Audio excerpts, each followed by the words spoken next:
Silen para sa ating ika-250 na ating sharing and devotion video. And today, kakatapos lang po ng ating Christmas party sa church. So, it was indeed a very successful and victorious Sunday service, and at the same time, nung hapon ay Christmas party.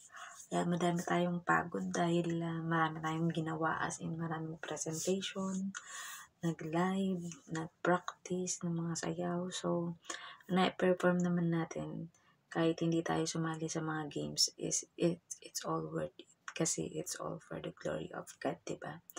And talagang todo suporta ang aking mga amo. Salamat nga pala sa mga binigay na mga Amerikano or mga suit ng aking amo. Yan na ating pwedeng i-donate sa ating simbahan o di kaya ay sa mga pastor o nangangailangan ng mga formal clothes. And ayan, shout out din and thank you kay Sis Mavic sa kanyang regalo sa akin na chicharon at saka Toblerone na chocolate at sa na-exchange gift ko.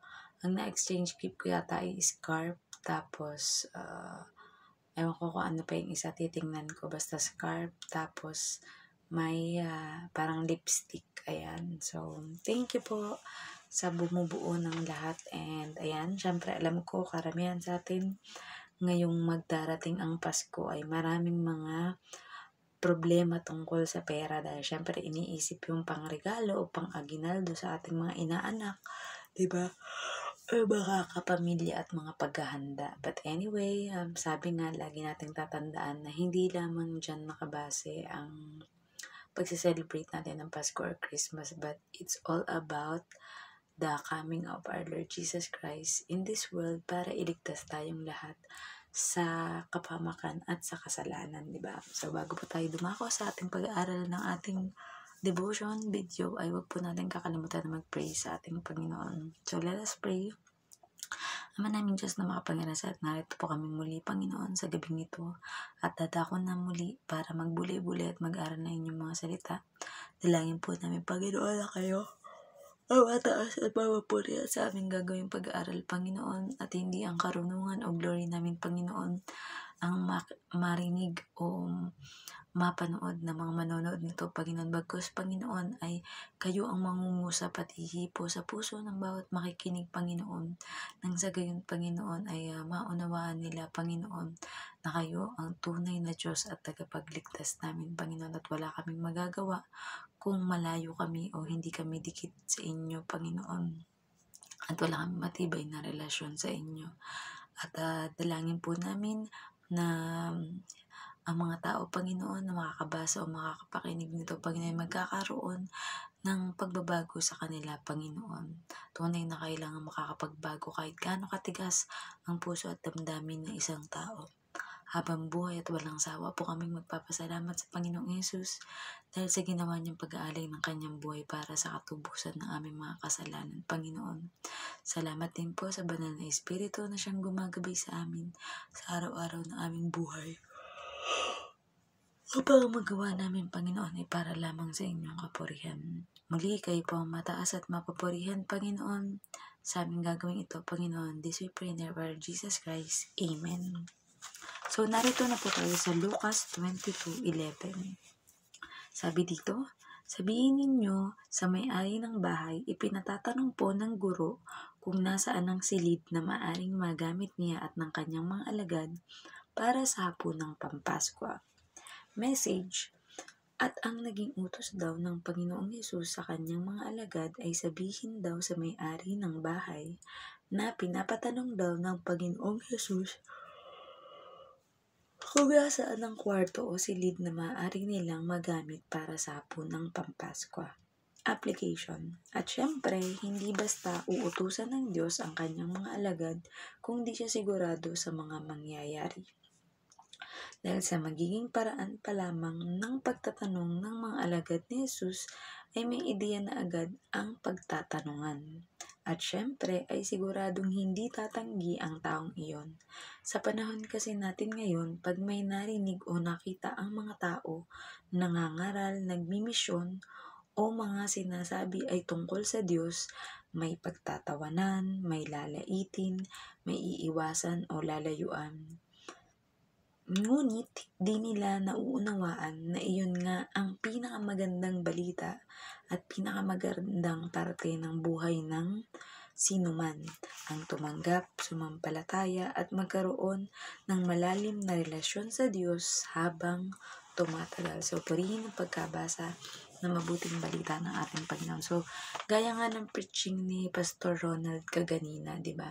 Na sinasabi na hindi lamang tayo nagse-celebrate ng Pasko para sa regalo, pera o aginaldo na matatanggap natin, kundi tayong mga tumanggap at sumampalataya sa ating Panginoong Yesus bilang Diyos at tagapagligtas.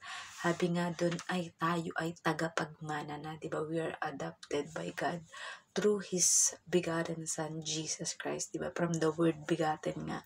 Di ba pag sasabihin sa atin sa Tagalog o sa Pinoy ang salitang bigatin, ibig sabihin big time ka, ibig sabihin talagang nakaaangat ka sa iba, di ba? So, once that we accept Jesus Christ as our Lord and Savior, nagiging bigatin din tayo. Hindi man tayo yung bigatin son ng ating Panginoong Diyos, ngunit adopted na anak tayo ng ating Panginoon dahil sa ang nakikita niya sa atin na kalinisan at kabanalan ay dahil sa tinapos na gawa ng kanyang anak na si Jesus, di ba? So, noong mga panahon na yon, sabi nga kapag ka ikaw daw ay inadapt sa panahon na ng ating Panginoong Yesus during that time, ay ibig sabihin nun lahat ng karapatan ay meron ka, lahat ng mamanahin ay meron ka, di ba? So, ganun din tayo. O iniisip natin na dito sa mundo, mahirap tayo, wala tayong pera, at wala tayong sariling bahay, wala tayong mga kayamanan, di ba? Pero sabi nga ng ating Panginoong Yesus na sa kanyang pagpunta sa kaharian ng Panginoong Diyos ay ipaghahanda niya tayo ng ating mga silid, ng ating mga bahay doon, especially kung tayo ay namumuhay sa bawat araw na sinusunod at ginagawa kung ano yung pinagagawa sa atin ng ating Panginoong Diyos, di ba? Na bagamat maaari tayong makaranas ng mga pagsubok, paghihirap, sakit o may iba na worse ay kamatayan, di ba? Pero yung ating tanging pag-asa ay yung mapanghahawakan natin ang pangako ng ating Panginoong Diyos at ng ating Panginoong Yesus. Dahil kagaya dito, di ba, inutusan niya ang kanyang mga alagad at in-instruct na agad sila ng ating Panginoong Yesus kung ano yung sasabihin dun sa taong yun. Kaya sa tingin nyo, kapag narinig ng taong yun kung ano yung sinabi at inutos ng ating Panginoong Yesus sa kanyang mga alagad, ay siguradong hindi ito tatanggi dahil either nangusap na sa kanya ang Panginoong Diyos sa pamamagitan marahil ng panaginip or meron ng senyales na alam ang taong pagsasabihan na yun kung bakit ganun ang nasabi ng mga alagad ng ating Panginoong Yesus, diba?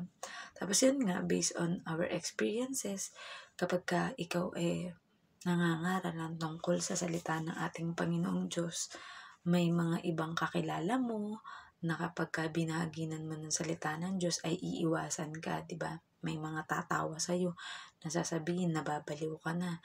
May iba sasabihin na kalokohan lang yung ginagawa mo, diba?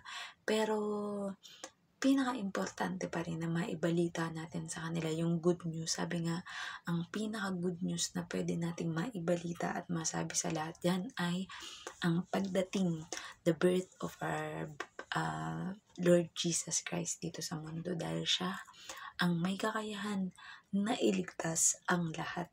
Siya ang karapat dapat na kordero, hindi tayo, dahil tayo ay mula sa lahi ni Adan.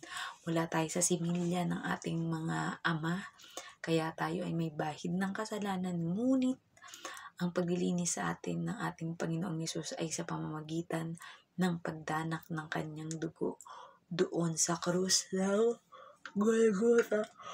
Golgotha o Kalbaryo na mas kilala natin, 'di ba? So, although it's a good season to be jolly and para maging masaya, pero sabi nga hindi lang naman tuwing Pasko dapat tayo maging masaya at mapagpasalamat sa Panginoon, kundi sa bawat araw, sa bawat hininga, sa bawat mga pagsubok na napagtatagumpayan natin at mga blessings na ating nararanasan, 'di ba? Dahil ang Panginoon kahit kailan hindi yan nagkulang sa atin, kahit sa mga ninuno natin, kapag pinangako ng Diyos na mangyayari at matutupad sa buhay ng kanyang mga alagad o mga inutusan, yun ay mangyayari at magaganap tayo. So, kapag alam natin na may instruction sa atin ng ating Panginoon, na halimbawa, sinasabi nga sa atin na ang Great Commission natin na go therefore and make disciple of all nations, nawa po ay gawin natin yun ng buong pagsusumika. Pag tayong mahiya, huwag nating ikatakot, diba? Lahat ng possibility or possibly na pwede nating pagbaginan nito ay baginan natin. Who knows? Baka ang mga mababaginan natin ay magkaroon din ng pagtanggap, pagkilala at pagsampalataya sa ating Panginoong Hesus, nang sa gayon ay mas marami pa ang maligtas at mas marami ang matulungan para maging mga ipaghahanda ng bahay at kwarto ng ating Panginoong Hesus sa kaharian ng ating Panginoon. So hanggang dyan na naman po ang ating sharing ng devotion video, and nawa may natutunan po kayo sa ating pag-aaral ngayon. Bago po tayo magwakas ay wag po natin kakalimutan ang manalangin as our closing prayer. So let us pray. Ama namin Diyos na makapangyarihan sa at muli, nagpapasalamat po kami Panginoon sa inyong mga aral na tunay na kayo sarap pagbulay-bulayan, basahin Panginoon at unawain Panginoon. At alam namin Panginoon na once na may iniuutos kayo sa amin Panginoon, ay dapat gawin namin ito ng buong puso, ng buong kaluluwa, ng buong pag-iisip Panginoon at ng buong lakas Panginoon. Nang sa gayon Panginoon, alam namin na sa aming mga ginagawang ito Panginoon, ay napapasaya namin kayo Panginoon dyan sa kalangitan Panginoon. Kasama ng inyong mga anghel Panginoon at lahat ng mga pinabanal at mga lumisan na sa mundong ito na aming mga ninuno Panginoon. Kaya din po, dinadalangin namin lahat na may mga pinansyal na mga problema Panginoon, sa trabaho man o sa pagninegosyo Panginoon, na dalangin namin Panginoon that you will provide Lord God in everything that we will all need Panginoon, magmula Panginoon sa pagpapagawa ng mga bahay, pagbili ng mga sasakyan, Panginoon, mga paaralan na ipapatayo, ospital, Panginoon, at ano pa man, Panginoon, na makakatulong para sa aming kapwa, Panginoon, upang lumago, umasenso, Panginoon, at maging maayos ang takbo ng kanilang buhay, Panginoon. Dinadalangin din po namin, Panginoon, ang anumang balak na mapuntahan, Panginoon, ang lahat ng mga lugar sa iba't ibang mga panig ng mundo, Panginoon. Alam namin, Panginoon, that nothing is impossible to you, Lord God. Kapag pinangako ninyo, Panginoon, sa bawat isa sa amin, Panginoon, na makapupunta kami sa iba't ibang panig ng mundo upang ipahayag at ibahagi, Panginoon, ang great testimony na ginawa ninyo sa buhay namin, Panginoon, na bagamat hindi kami karapat-dapat, Panginoon, ay tinanggap niyo pa rin kami ng buong puso upang maglingkod at makakasama ninyo in the near future, Panginoon, sa muling pagparito ng inyong bugtong na anak na si Jesus dyan sa inyong kaharian sa langit, Panginoon. Kaya, Panginoon, dalangin ko rin po ang lahat ng mga sakit at karamdaman, Panginoon, na you are a healer, Panginoon. With you, no sickness, Panginoon, are impossible, Panginoon. Kaya dinadalangin po namin na may mga sakit at karamdaman na physical, mental, emotional, or spiritual, Panginoon. We know, Lord God, na kayang-kaya niyong pagalingin ang bawat isa with just an instant, or may iba na matatagalan man, or it takes time, Panginoon, for their healing, Panginoon.